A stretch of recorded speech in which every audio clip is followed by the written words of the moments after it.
Emaús Radio, tu lugar de encuentro.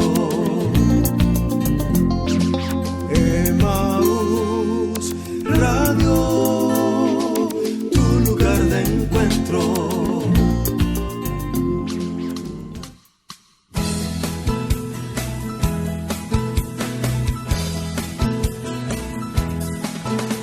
La Biblia es palabra de vida. La Biblia es palabra de Dios y es la palabra del pueblo que busca y construye su liberación. Es la palabra del pueblo que busca y construye su liberación. Septiembre, mes de la Biblia. Y más cortante que toda espada de dos filos, y penetra hasta partir el alma y el espíritu, las coyunturas y los tuétanos, y discierne los pensamientos y las intenciones del corazón. Proyecto Darash. Proyecto Darash. Un espacio de aprendizaje para todos, impartido por el presbítero Carlos René Morales Lara, de la Fraternidad Misionera de María, Emaús Radio. Un encuentro con la palabra de Dios.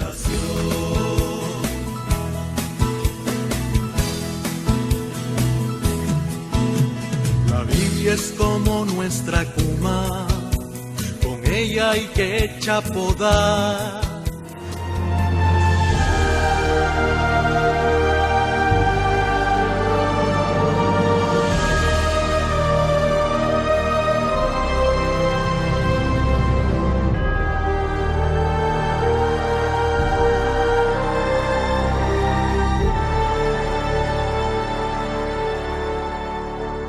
Paz y bendición, queridos hermanos y hermanas.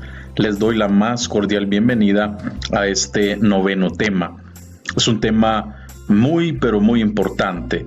Así es que lo voy a dividir en dos partes, porque de verdad que para hablar del canon de la Biblia o de la Sagrada Escritura no es una tarea simple. Es algo que requiere mucho trabajo, requiere mucha atención, por la importancia y relevancia que esto tiene en los estudios de la Biblia. Les recuerdo los materiales que vamos a utilizar en este sentido. Su manual del CEPAF, su Sagrada Escritura y su cuaderno de notas. Así es que si ustedes en el proceso o en el desarrollo de este tema van teniendo dudas, van teniendo inquietudes, por favor apúntenlas y quizá en una próxima presentación, cuando interactuemos a través de la plataforma virtual, entonces podamos afrontar este tipo de inquietudes que ustedes vayan presentando. Pedimos en este momento la luz, la fuerza, la guía del Espíritu Santo, diciendo en el nombre del Padre, del Hijo y del Espíritu Santo. Amén. Ven, Espíritu Santo, ilumina mi mente, abre mi corazón, toma mis manos, para que comprenda el mensaje de la palabra, para que sienta la profundidad del amor divino, para que camine abriendo mis manos a los que necesitan curación y misericordia. Ven, Espíritu Santo, aumenta mi fe en el Dios que ama a todos, santos y pecadores. Dame el amor que abraza a todos los hombres y mujeres del mundo entero. Afianza mi esperanza en medio de mis debilidades, limitaciones e incapacidades. Ven, Espíritu Santo, yo solo sé que no puedo hacer nada. Acompáñame, guíame, llévame, para que pueda llegar al abrazo del Padre, para que pueda seguir las palabras y enseñanzas del Hijo, para que pueda caminar con los demás con amor, fe y misericordia, con la fuerza y la luz y la ternura que vienen solo de Dios. Gloria al Padre, al Hijo y al Espíritu Santo, como era en el principio, ahora y siempre, por los siglos de los siglos. Amén. En el nombre del Padre, del Hijo y del Espíritu Santo. Amén. En estos momentos vamos a tratar un tema, como les he dicho, muy importante para entender el proceso de formación, de conformación de nuestras Biblias. Este tema 9 aborda el canon de la Sagrada Escritura. Y abrimos este tema con esta citación de Dei Verbum 8. Las enseñanzas de los santos padres dan testimonio de la presencia viva de esta tradición apostólica, cuyos tesoros se transmiten a la práctica y a la vida de la Iglesia creyente y orante. Por esta tradición conoce la Iglesia el canon íntegro de los libros sagrados. En otras palabras, hermanos y hermanas, el carácter religioso de la Biblia, de la Sagrada Escritura, y particularmente el hecho de que haya sido medio de comunicación de Dios con el ser humano, es lo que motiva desde luego nuestra condición de creyentes, el que este libro se lleve nuestro aprecio por encima de cualquier otro libro, porque revela este proceso de diálogo, este proceso de comunicación de nuestro Creador con el ser humano, con la historia, con todo lo que nosotros somos. Pero a más de uno se le ocurrirá preguntar, no sé si a ustedes les ha pasado, ¿por qué precisamente estos libros? ¿Por qué precisamente 46 libros en el Antiguo Testamento y 27 en el Nuevo, y no otros libros? Esto nos lleva a hablar de lo que se denomina el canon de la Biblia. La canonicidad está estrechamente vinculada con la inspiración. El canon, fíjense hermanos y hermanas, no hace que los libros sean inspirados. Los libros son inspirados antes de su canonicidad. El canon oficial sirve solo para que nosotros como creyentes tengamos garantía de cuáles son los libros que deben considerarse como de origen divino. Una cosa es que los libros estén inspirados y otra que nosotros sepamos que están inspirados. Ya lo decía el gran teólogo Karl Rahner. Para nosotros, en concreto, el conocimiento de la inspiración del Antiguo Testamento ha de ser adquirido a partir del testimonio del Nuevo Testamento y de la Iglesia Apostólica. Esto es lo que refleja básicamente Dei Verbum 8. Como puntos de enlace tenemos los siguientes. En el tema anterior aprendimos el manejo adecuado de la Biblia. Empezamos por el significado de la palabra Biblia en plural, dijimos que no era en singular. Estudiamos también el trasfondo de la palabra testamento, ¿se acuerdan de que viene de berit, que los 70 lo traducen como diateque, y cuando se hace la traducción al latín se prefiere este término testamentum, y que se refiere tanto a los dos grandes periodos de la historia de la salvación como a los dos conjuntos de libros. Y por último vimos la forma de citar los libros. Ahora estudiaremos el canon, es decir, la lista de libros y cómo se llegó a esta lista que hoy compone la Biblia. Y los objetivos son estos: aprender qué entendemos por canonicidad y a distinguirla de la inspiración, caer en la cuenta de la importancia que para establecer el canon tiene la relación entre Biblia e Iglesia.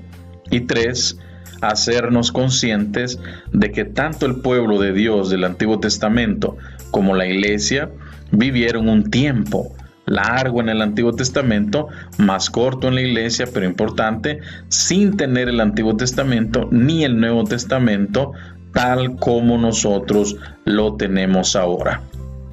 Así es que estos son los objetivos que se buscan lograr alcanzar en este tema número 9, muy importante, sobre el canon de la Sagrada Escritura. ¿Cómo es que llegó finalmente a discernirse entre cuáles eran los libros inspirados o cuáles no eran los libros considerados o que tenían un origen divino. Eso es lo que vamos a tratar en este tema. A continuación, el manual les presenta a ustedes la síntesis de lo que vamos a ir hablando, lo que vamos a ir reflexionando a lo largo de esta lección o de este tema que aborda el canon de la Sagrada Escritura. Y pues acá, si ustedes quieren en un momento tener a grandes rasgos qué contenido tiene este tema, pues desde luego les va a servir esto como una guía, un esquema general de este tema. Y el texto de enseñanza es el siguiente, tomado del Catecismo de la Iglesia Católica, numeral 120. Este es el texto que tendría que hacer eco en nuestras mentes, en nuestros corazones. La tradición apostólica hizo discernir a la Iglesia qué escritos constituyen la lista de los libros santos. Esta lista integral es llamada Canon de las Escrituras. Comprende para el Antiguo Testamento 46 escritos, 45 si se cuenta Jeremías y Lamentaciones como uno solo, y 27 para el Nuevo Testamento. Así es que esto es lo que dice el Catecismo de la Iglesia Católica en el numeral 120. De frente a este tema, a esta cuestión del canon de la Sagrada Escritura, podemos tener nosotros inclusive este tipo de interrogantes. Yo no sé si ustedes se las han hecho, pero de fondo están estas preguntas.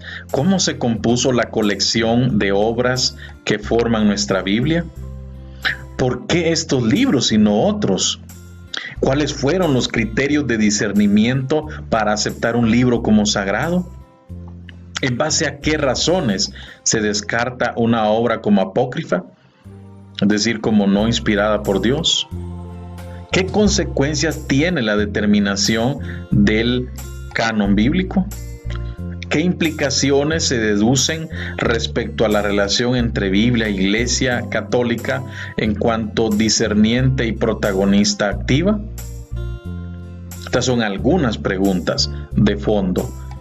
O sea, aquí está en juego también cuáles son los libros inspirados. ¿Quién determina que lo son? ¿Según qué criterios? ¿Cómo se hizo esa determinación? No sé si ustedes se han puesto a pensar eso. Nosotros tenemos nuestras Biblias bonitas y todo arreglado y tranquilamente leemos un libro, leemos otro, lo consideramos también como palabra de Dios en la gran sinfonía de la palabra, y a veces ni siquiera nos ponemos a pensar cómo se llegó a determinar ese listado. ¿Será que hay más libros aparte de estos? ¿Cuál fue el debate? ¿Será que lo eligieron al azar? ¿Será que entraron otros después o antes? Todo esto aborda el tema del canon bíblico. Y aquí hay que tener en cuenta que cuando hablamos de canonicidad nos referimos a la cualidad de un libro que ha sido admitido por la Iglesia en el canon. Canonicidad no es lo mismo que inspiración, por favor. La Iglesia declara canónico, es decir, normativo a un libro que reconoce como inspirado, pero no lo hace inspirado al declararlo canónico. Ok, ya con esto podemos tener una idea general de este término canon. Canon, ya lo vamos a ir estudiando con calma. Canon de la Biblia, desde luego, es como el catálogo o lista de los libros que la Iglesia considera inspirados por Dios, llamados por lo mismo libros, como se les llama, canónicos. Y el canon se aplica a toda la Sagrada Escritura, no solo a unas partes. Es competencia de la Iglesia determinar cuáles son los libros inspirados y cuáles no, porque tiene la autoridad recibida de Cristo con la asistencia del Espíritu Santo. Además, es ella quien los ha escrito a lo largo de los años, especialmente el Nuevo Testamento. La Iglesia no lleva a cabo esta operación de modo arbitrario, sino mediante la aplicación de unos criterios tanto internos como externos, a través de los cuales le es permitido discernir y descubrir la regla de la fe y de la verdad en un determinado libro como en un espejo. Así es que hay, en primer lugar, un proceso de discernimiento. El discernimiento del canon ha sido el punto de llegada de un largo proceso.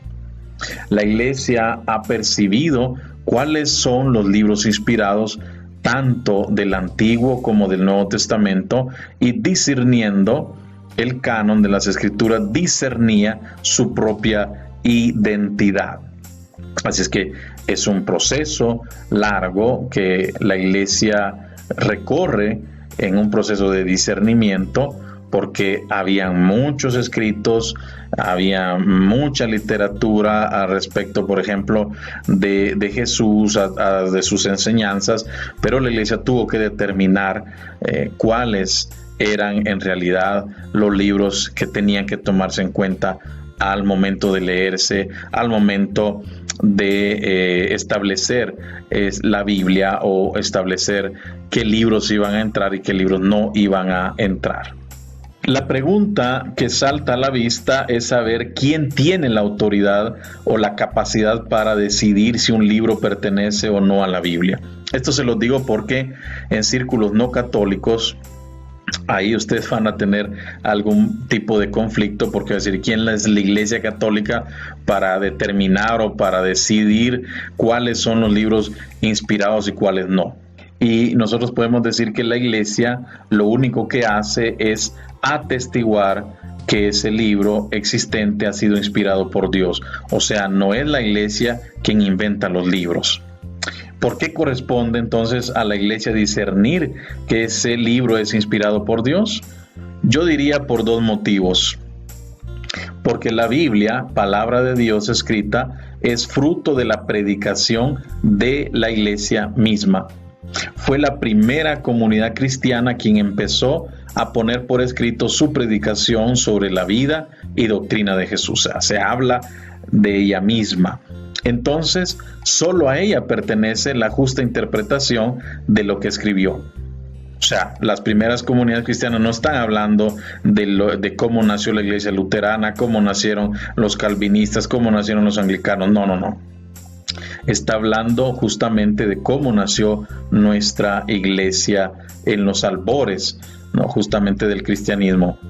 Y también cómo pertenece solo al autor de un libro interpretar rectamente lo que escribió en su libro. 2.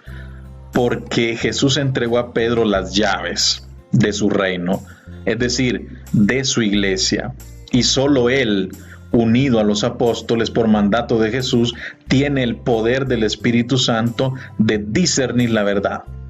También los obispos, siempre obviamente en comunión con el Papa, son sujetos de magisterio auténtico y son asistidos por el Espíritu de Cristo para explicar y aplicar la Escritura. Esto lo dice el Lumen Gentium numeral 25. De aquí concluimos lo siguiente: la Biblia tiene que considerarse una expresión de la fe de la Iglesia apostólica. San Agustín afirmaba: no creería en el Evangelio si no fuera por la autoridad de la Iglesia Católica que me lo ordena. Y los primeros obispos de la Iglesia llamaban a la Biblia el libro de la Iglesia. Fíjense, así le llamaban los primeros obispos a la Biblia. Le llamaban el libro de la Iglesia. Otra conclusión: todo libro inspirado es canónico. Fíjense, todo libro inspirado es canónico y no al revés. Es decir, la canonicidad es efecto de la inspiración. La Iglesia no causa la inspiración, sino que la reconoce al hacerlo canónico. Es necesario fijar el canon para que la fe en toda la Iglesia universal sea una y tenga un único criterio. De lo contrario, en vez de Pentecostés, tendríamos una torre de Babel, como pasa entre algunos protestantes. Una cita del Concilio Vaticano II aclara el papel de la Iglesia.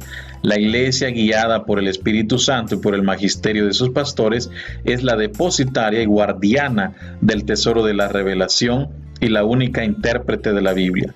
El Papa y los demás obispos son maestros auténticos del Evangelio, nos dice Lumen Gentium 25. Es decir, lo explican, lo interpretan y lo aplican a la vida de los seres humanos, de nosotros, con la autoridad de Cristo cabeza.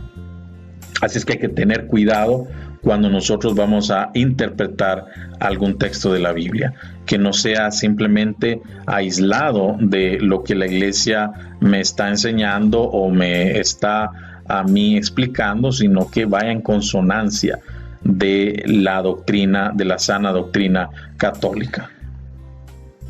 Algo que es preciso destacar es que al hablar de canon de la Sagrada Escritura, también de fondo nosotros enfatizamos un momento importante de la relación entre Iglesia y Biblia, porque, como hemos dicho, la Iglesia fue la que desde un inicio, con este proceso de discernimiento, fue la protagonista de la determinación del canon bíblico.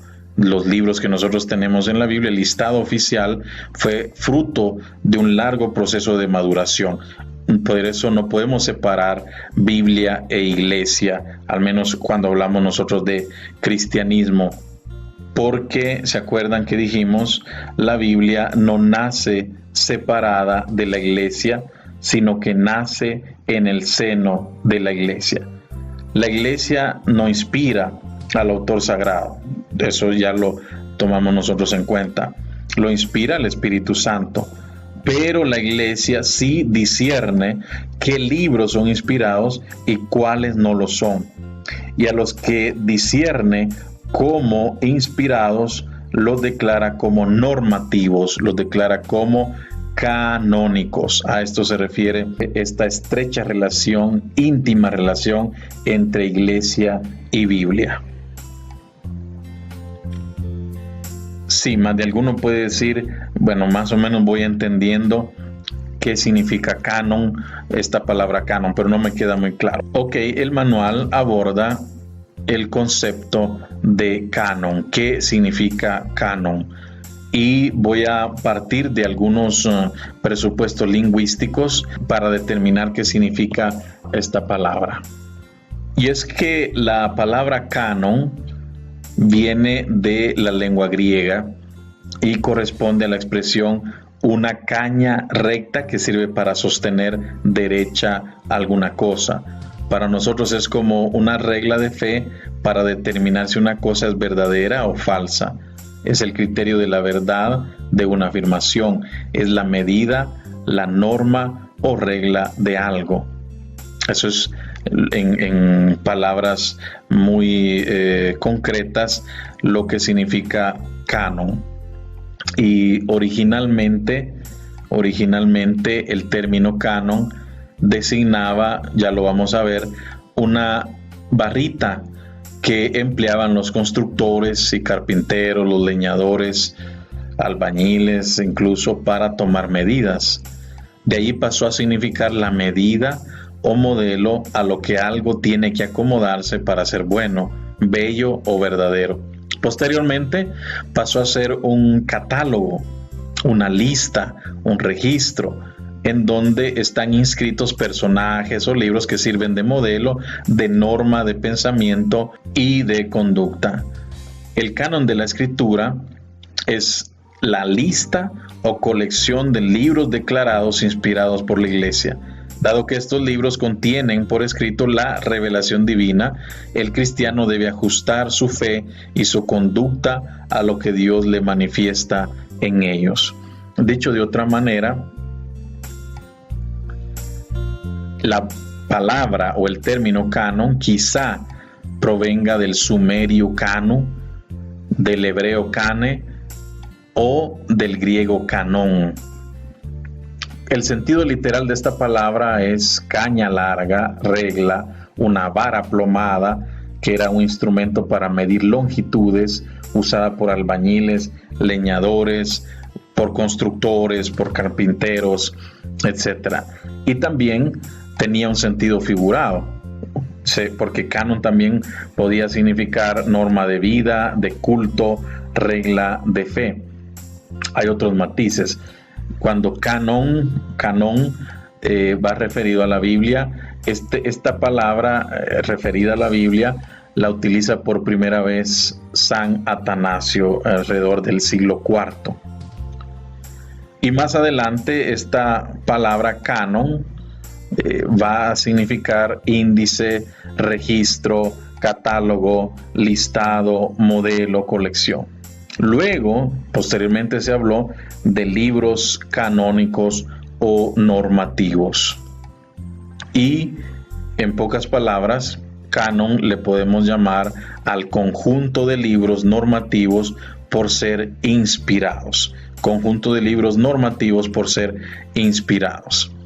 Y de aquí viene la palabra canón. Vean, la caña después lo usaban ellos para tomar medidas, ¿no? Como una especie de regla de plástico, o vamos a ver acá este instrumento. Esta era la barrita, ¿verdad? Que usaban ellos para medir. De ahí proviene la palabra canon. Vean en este museo, ahí tienen ustedes un canon, un cane en hebreo. Eso era canon. Y después, en sentido figurado, en sentido simbólico, pasó a ser una regla, una norma. Y ya aplicado a la Biblia, nosotros hablamos de libros canónicos o normativos, o conjunto de libros normativos por ser inspirados. Además, este término canon estaba asociado a esta planta de cálamo. La planta de cálamo, no sé si ustedes la conocen. La planta de cálamo. Y en el libro del Apocalipsis 11:1 se dice: luego me fue dada una caña de medir. Ahí en griego dice cálamos, porque estaba asociada a esta planta de cálamo, parecida a una vara, diciéndome: levántate y mide el santuario de Dios y el altar y a los que adoran en él. Es momento entonces de definir qué entendemos nosotros por canon bíblico. Canon bíblico es el catálogo oficial de los libros inspirados que constituyen, junto con la tradición, la regla de fe y costumbres de la Iglesia. La relación entre escritura y tradición es el nexo que fundamenta el criterio de canonicidad en la teología de nuestra Santa Madre Iglesia Católica. Ahí hay un nexo, dijimos, una relación íntima entre escritura e iglesia, escritura y tradición, porque una hace referencia a la otra. Y desde esta perspectiva se dice que un libro es canónico tanto por ser norma activa de fe y de vida, como por pertenecer a la colección de los libros inspirados que forman la Sagrada Escritura. Asimismo, la inspiración hace referencia al origen divino de los libros, la canonicidad a su reconocimiento por parte de la Iglesia.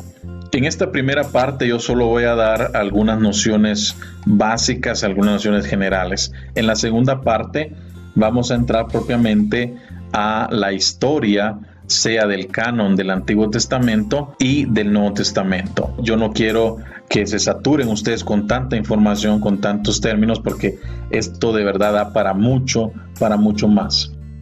Dijimos que el proceso en que se fue determinando el listado oficial de los libros que contiene la Biblia fue un proceso que duró mucho tiempo y tiene una importancia eclesiológica, porque fue la Iglesia la que hizo el discernimiento sobre la inspiración de los libros. Ya vamos a ver después los criterios. Además, porque lo hizo no solo sobre los libros del Nuevo Testamento, sino también sobre los del Antiguo Testamento. De modo que, poniendo a Cristo como centro de toda la revelación, lo estableció como clave nueva de lectura de todo el Antiguo Testamento. Desde el canon del conjunto de los dos testamentos, podemos y debemos hablar de una lectura cristiana del Antiguo Testamento, dice el manual. Todo él queda enmarcado en la categoría de promesa, de profecía y de figura. Es evidente que los cristianos leemos el mismo Antiguo Testamento que los judíos, pero no lo leemos en la misma clave. Empezando porque un judío, si es que se designara como testamento al conjunto de los libros inspirados, nunca lo llamaría antiguo, porque para ellos solo existen los libros que ellos tienen, la Tanaj. Entonces no pueden hacer una distinción entre Antigua Alianza y Nueva Alianza, porque para ellos solo existe lo que nosotros llamamos Antiguo Testamento. Ahora yo quiero abordar este punto porque no es que este modo de proceder haya sido de la noche a la mañana, sino que hubo, por decirlo así, una conciencia canónica desde el Antiguo Testamento. En Éxodo 24, 1-11, la palabra de Dios se pone por escrito. Luego aquí tienen ustedes algunos textos de Deuteronomio, y ahí se hace ver que la ley es algo sagrado y debe leerse públicamente. Y en 2 Reyes 22:1 al 22:3 se narra el hallazgo del libro de la ley. Se promete cumplirla. Hay una conciencia canónica en el Antiguo Testamento. Es decir, no podemos considerar cualquier cosa o cualquier libro como palabra revelada de Dios. No. Hay una conciencia de establecer, de determinar cuáles son en realidad los textos que revelan esta comunicación, que revelan este mensaje directo de Dios. De la misma manera, hay una conciencia canónica en el Nuevo Testamento. La aceptación de la escritura heredada del mundo judío, es decir, el Antiguo Testamento, eso es ya tener una conciencia canónica, porque ellos pudieron aceptar, por ejemplo, algunos textos de los esenios de la comunidad de Qumran, pudieron haber aceptado otros textos, espirituales del momento, pero ellos determinan únicamente como inspirados, como sagrados, las escrituras de Israel. Y luego Marcos 16, 9 al 20, si ustedes van a sus Biblias, algunas tienen comentarios y les van a decir que esto es un añadido hacia el año 150. Otro texto que es añadido posteriormente es Juan 21, un testimonio escrito. Segunda de Pedro 3, 15 y 16 alude a las cartas de Pablo. Y Apocalipsis 22, 18 y 19, lo que se conoce como fórmula canónica, dice lo siguiente: yo amonesto a los que escuchan las palabras proféticas de este libro. Vean, si alguien añade algo, Dios le añadirá las plagas escritas en este libro. Si alguien quita algo de las palabras proféticas de este libro, Dios le quitará su participación en el árbol de la vida y en la ciudad santa, que se describen en este libro. Muy bien, vayamos resumiendo esto que acabamos de ir indicando. Que la conciencia de una literatura normativa parece muy antigua y tiene como raíz la sumisión a la palabra de Dios. Esta conciencia se agudiza en determinados momentos, sobre todo en crisis, ¿no? Se acentúa esta conciencia cuando está en peligro la identidad religiosa o la ortodoxia. Se podrá actualizar la interpretación, pero no añadir ninguna escritura nueva. Interpretaciones pueden haber muchas, pero no podemos añadir ni quitar nada a la escritura en este caso. A este punto tenemos que delimitar los términos. Disculpen que vaya repitiendo muchas veces las mismas palabras, pero a mí me interesa que ustedes vayan asimilando, vayan aprendiendo los términos, porque yo los puedo hasta marear de tanta teoría, tantas cosas, pero en este tema del canon bíblico hay que ir a paso lento pero seguro. Si no, nos vamos a perder, así como está esta diapositiva, ¿no? en un bosque, y después no vamos a ni siquiera encontrar cómo salir de ahí. Así es que con 1, 2, 3 conceptos que ustedes vayan ya asimilando, pues eso ya es bastante. Ok, canon bíblico es el catálogo completo de los escritos inspirados. Por circunstancias históricas se pueden dividir el canon bíblico o los libros canónicos se dividen en 2 grandes partes. Y aquí entramos a otro término, a otros conceptos, en protocanónicos y deuterocanónicos. Los protocanónicos siempre fueron tenidos como inspirados por todas las primeras comunidades. Nunca estuvieron en duda su inspiración y canonicidad.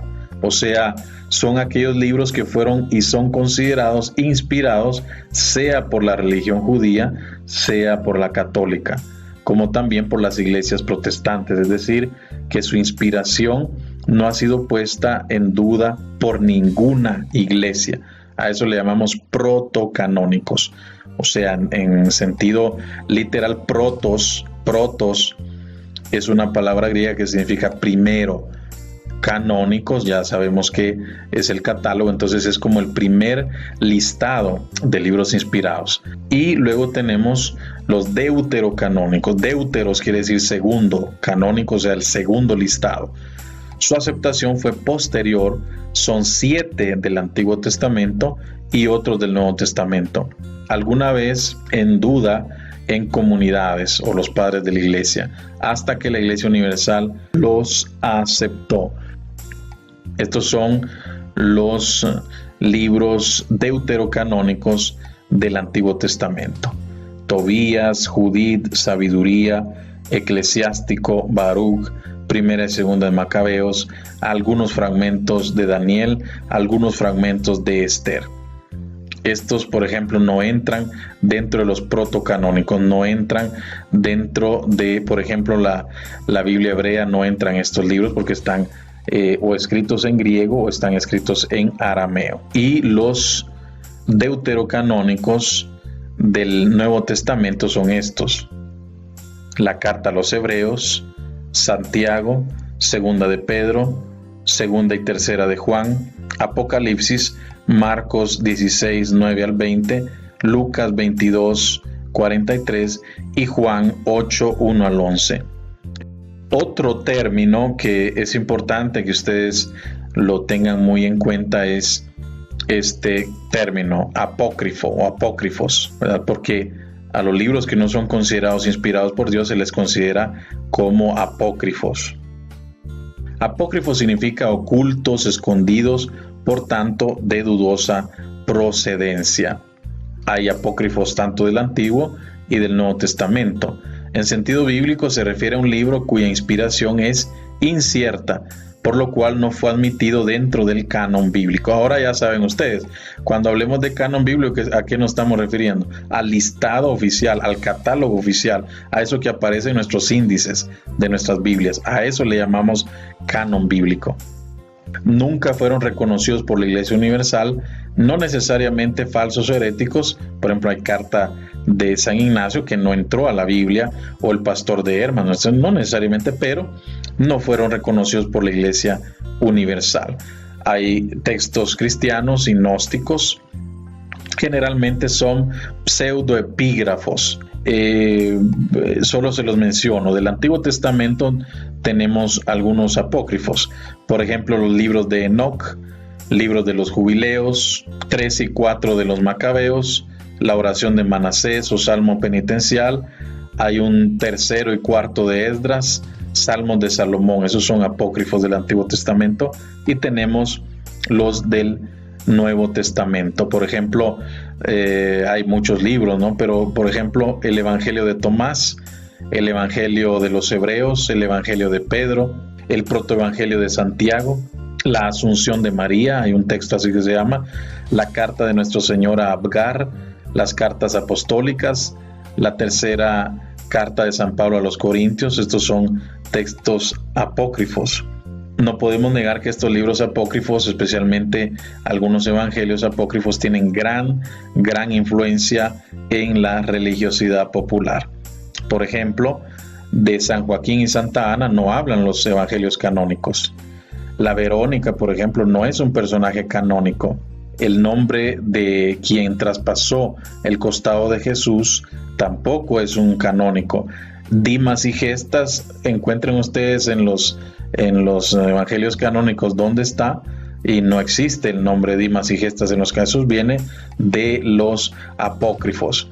La fiesta del nacimiento de María, la fiesta de la presentación de María al templo, eso no es parte de un contenido canónico, pero poco a poco estas tradiciones se fueron pues de alguna manera asumiendo dentro de la religiosidad popular, dentro de la iglesia, y terminaron siendo incluso hasta dogmas de fe. Finalmente podría decir que este tema de los apócrifos, incluso ya en algunos rabinos se hablaba de libros que están fuera, es decir, libros ajenos a la colección sagrada y empleados por los herejes y samaritanos. Eso ya los mismos rabinos lo tenían contemplado. Sin embargo, en el lenguaje católico, el término apócrifos ha venido a designar una serie de libros judíos o cristianos pertenecientes al periodo bíblico, o que pretenden pasar como pertenecientes al mismo, que no han sido aceptados por la Iglesia como escritura genuina. Pero aquí quiero hacerles esta aclaración. Si los católicos, o sea nosotros, llamamos deuterocanónicos a los libros que los protestantes llaman apócrifos, vean, nosotros les llamamos deuterocanónicos, ¿se acuerdan? Que va en referencia con los protocanónicos, el segundo listado oficial de libros sagrados, libros inspirados. A lo que nosotros católicos llamamos deuterocanónicos, los protestantes le van a llamar apócrifos, ¿no? Los apócrifos, al menos los de origen judío, de que nosotros hablamos ahora, suelen ser llamados pseudoepígrafos por los protestantes. Para un católico, después de los protocanónicos vienen los deuterocanónicos. Para un protestante, estos deuterocanónicos son llamados apócrifos. Y a lo que nosotros llamamos apócrifos, los protestantes llaman pseudoepígrafos. Muy bien, yo no quiero ir más allá, porque si voy más allá, la cuestión se va a poner muy compleja.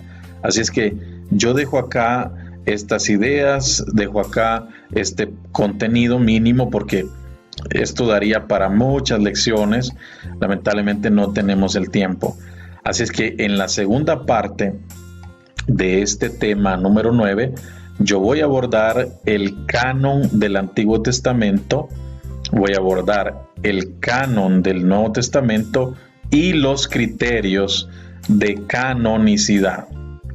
¿Cuáles fueron los criterios que nuestra Santa Madre Iglesia Católica empleó para determinar qué libros eran de considerarse como inspirados y cuáles no?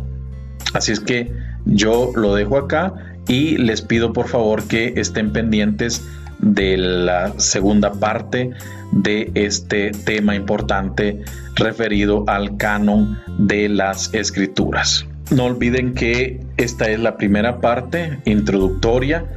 Quizá yo me atrevo a pensar que si veo la cuestión muy complicada, entonces quizá voy a hacer una segunda parte para el canon del Antiguo Testamento y quizá una tercera parte para el canon del Nuevo Testamento. Veremos cómo vamos a afrontar este tema muy importante para comprender cómo se fue conformando la Biblia y por qué tenemos nosotros estos 73 libros en nuestras Biblias y por qué no tenemos 100, por qué no tenemos 200 o tenemos 20 nada más. Ahí lo vamos a ir poco a poco viendo. Finalizamos colocando nuestras vidas, nuestras familias, este proyecto que hemos emprendido en las manos de Dios. Digamos, en el nombre del Padre, del Hijo y del Espíritu Santo. Amén. Cambia nuestra mirada, Padre bueno. Convierte nuestros corazones para que seamos capaces de descubrir tu presencia y las huellas del reino. tan cercanas y cotidianas para el que mira la vida con los ojos de Dios. Cambia nuestra mirada para vivir la fiesta del encuentro, para sorprendernos con tu paso a nuestro lado, compañero y protector, que nos cuida y nos abriga. Cambia nuestra mirada para aprender a encontrar las semillas de evangelio que crecen en nuestra humanidad, levadura de vida nueva, señales de un mundo fraterno. Padre, abre nuestros ojos y afina nuestros oídos para encontrar tus caminos y escuchar tus desafíos. Danos la mirada del Evangelio que transfigura el mundo para hacerlo sacramento, señal viva de tu presencia y eco fecundo de tu aliento. Ayúdanos a buscarte en la vida, a encontrarte en la historia, a rastrearte en lo cotidiano para servir a los demás.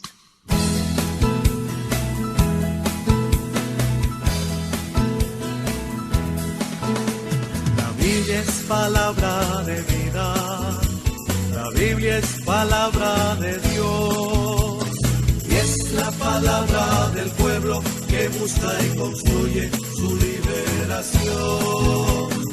Es la palabra del pueblo que busca y construye su liberación.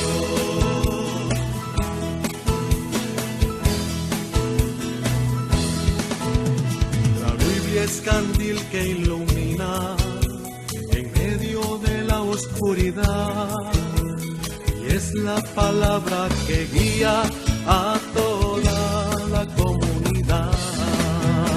La Biblia es palabra de vida, la Biblia es palabra de Dios, y es la palabra del pueblo que busca y construye su liberación. Es la palabra del pueblo que busca y construye su liberación.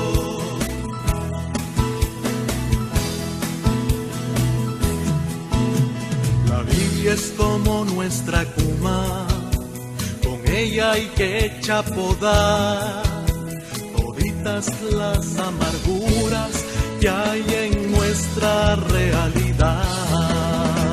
La Biblia es palabra de vida, la Biblia es palabra de Dios, y es la palabra del pueblo que busca y construye su liberación. Y es la palabra del pueblo que busca y construye su liberación.